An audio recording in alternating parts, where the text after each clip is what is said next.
Today, I've got 5 tips on how you can improve your didge playing. Very simple tips, and it's easy to follow them. So I'm just going to go and explain the very first one. Right, to start with, it's to do with listening. If there's lots of tutorials, I do tutorials. Lots of people out there doing tutorials on didge techniques, playing, etc., which is great.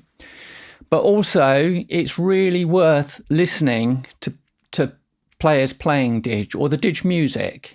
Go check some didge music out and listen, because really, it's from listening that you can get all the different sounds you can hear from the didge playing and the didge techniques that can't be taught. You can teach so much, you can teach the techniques, rhythms, etc., but you've got to listen to it, and that's really key. And I think you'll find some of the best players will listen intently to different didge players, different styles of didgeridoo or music involved with didgeridoo, and really it's a very simple tip. So go check some music out, and go from there. That's the first tip. The second tip is recording.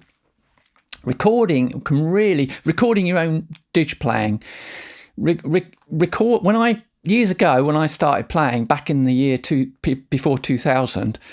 I've been playing for a little while, maybe a year or so, and then I decided to record it, and that really, really helped me or enabled me to improve. In a sense, I could improve my timing because I'd hear everything back and see where I was, how I was doing. Because without recording it, you can't tell. You could be playing along, you could be using whatever to get your didge playing where you want it to be. But when you're playing back on your own, if you have a recording, it's an invaluable resource to help you identify where you are in your didge playing. And so you could, if you don't have any recording equipment, most people have got a phone these days, just use your phone. Hasn't got to be a great recording. Don't think, and don't play back a recording. That don't sound very good. You might just have a poor recording, but it will give you an idea, perhaps, of where your timing is and how you're doing in a certain way. And it's really quite easy to get a recording on your phone. So if you haven't got recording, you could do that, any recording gear. So that's the second point. Now, the third point is an obvious one, is practice. As they say, practice makes perfect. Well, I put in quotes and perfect. But practice, yes, it is a good thing to do, but it's not just practicing, it's how you practice. You can practice, you could be practicing, 2 hours a day. Let's just say you've been playing didge for a year and you end up playing for 2 hours every day and you're practicing for 2 hours. Well, if you don't have practice where you're sort of controlling or organising your practice, then you can end up actually going backwards, and you need a sort of practice time. You'll be better off, practicing 30 minutes on something rather than 2 hours on something. So you need quality practice, not quantity of practice, and also quality of practice in conjunction with just enjoying playing, because you don't want to be practicing all the time. You want to enjoy it, but dedicated practice time, practice specific techniques or rhythms or vocals, whatever it is. And you could even split up and do 10 minutes on this rhythmic practice, 10 minutes on that technique, or longer. You can have a guide, judge it by your instinct. Just don't overdo it. Once you overdo it, you can end up going backwards, and actually you'll end up feeling flat, and that can happen. So that's one of the main things: practice, getting the qualitative time of practice. Now, another thing that can really help you improve your didge game is playing on different types of didgeridoos. A lot of players, well, not a lot of players actually. You could say some players will play only on high back pressure didgeridoos, or didgeridoos, narrow didges that have kind of high resistance to your playing and are really easy to play. It's worth trying to play on large bore didgeridoos as well.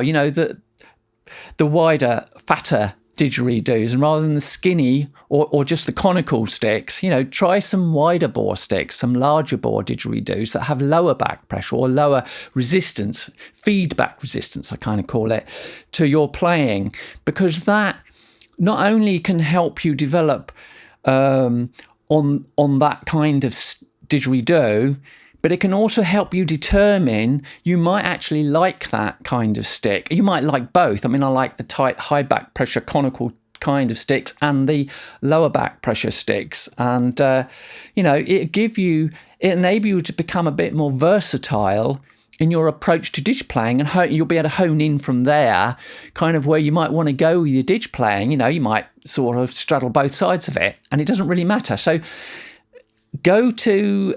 if you've got one didgeridoo, if you can afford it, get another one. Go to a place and try different sticks out, or just try other people's sticks out if they don't mind, and sort of get yourself, say, a couple of sticks, and then if you can improve on that and get another one, obviously it all costs, but you can make your own sticks as well. There's that possibility. But anyway, more sticks the better, different kinds of sticks to kind of help you. That will help you improve a lot as well, really. And that's really quite useful. It's been very useful to me over the years. And that's what I say, all these things have helped me when I very first started back in the year, pre-2000. Recording particularly was really, and listening. But lastly, I would say, another really invaluable thing to keep in mind is you can get very passionate and absorbed. We're all enthusiastic didge players or learners, and we get into it, and we can't, we might play for a certain amount every day.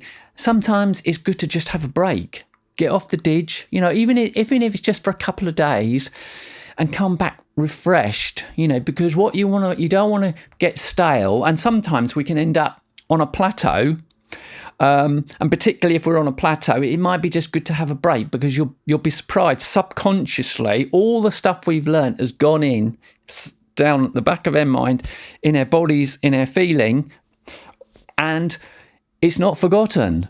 So when you come back and you come back refreshed, that can have quite a good effect on your improving. So really, they're the five points I would say are really useful for you to improve your didge playing. And it's as simple as that. Very, very easy to do. Obviously, practicing things aren't always so easy, certain techniques and things, but those key points should be useful to you. Anyway, that's it. That's all for today. Thanks for watching.